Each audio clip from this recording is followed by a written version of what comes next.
first lesson about consistent performance. I might normally bring this out later on today or tomorrow, but I feel like I should say it now. You want to know what the first part of being able to perform consistently is?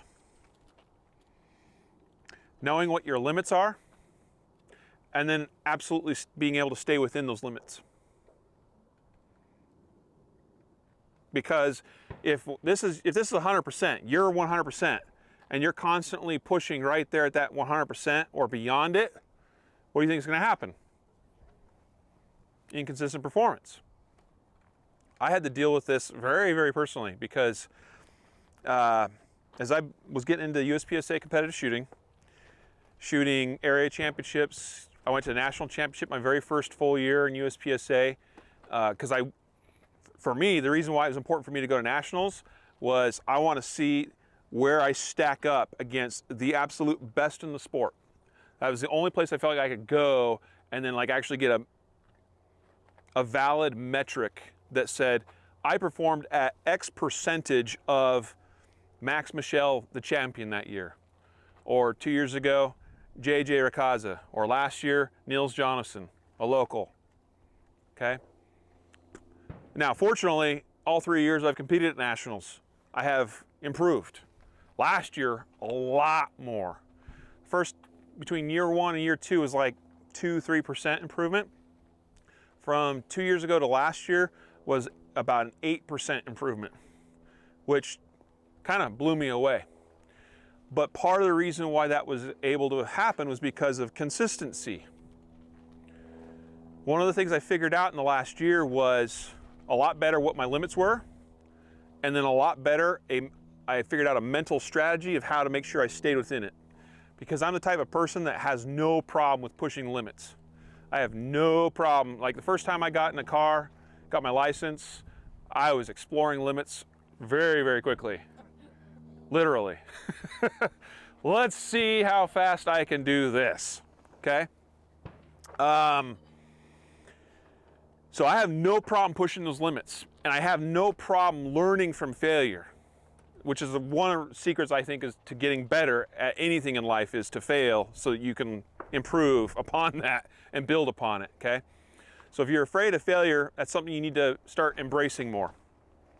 But if you're on the other side of that coin, like me, that has no problem taking some risks, no problem pushing the limits to see what I can do, you're going to struggle with consistency. So what I did for all of 2021 at my major matches was push the limits. It's not the smartest strategy. I had some big time inconsistent scores that I turned in because I was pushing the limits. But here's what that allowed me to do. It proved to me that when everything clicks, I can hold my own against the best in the world. When it clicks. Problem was getting it to click more often, right? I also learned that the reason why Niels Jonasson can operate at this level so consistently all the time is because what he's actually capable of is beyond that. But this is where he operates for consistency's sake.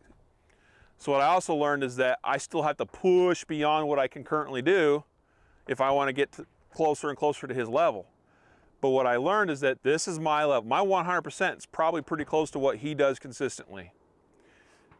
Where's my 80, 85, 90, 95% at? Where's that at? Well, I found that, okay? The mental strategy that's involved with that is understanding the limit and accepting that your 90% performance is okay. And it's okay because it's consistent, whatever that is. So I went to nationals this last year, and based on all this data that I had extracted for the last 2 years of struggling, was that I knew that if I didn't push, if I didn't try, if I just did the thing, that I would average somewhere around 85% of the top guys in the sport And if I could do that across 20 stages of competition, that it would turn in a pretty solid overall score. Because there's also guys that are probably perhaps beyond my skill, but because they're constantly pushing the limits, what's happening? Inconsistency. So I outshot a lot of dudes that in past years beat me, and not because of skill, but because I figured out how to turn in a more consistent performance. Now, building upon that, it's all about moving my 100% and moving my 90% a little more, and moving my 100%, my 90% a little bit more. I think you absolutely can generate, I would say, some math from that. For instance, let's say that I do a bunch of, let's just talk about bill drills, okay? Like 6 shots, A zone, 7 yards. Maybe you run that a bunch of times, and you run it where you're kind of like pushing it to where the wheels are falling off. Figure out where that is, back off a little bit, figure out kind of where you think about your 100% is. 100%, I would say for most people, when they're pushing for their 100%, they're probably going to do whatever drill or skill they're working on at about, like they might hit it 6 or 7 times out of 10. That'd be where I think about your 100% is.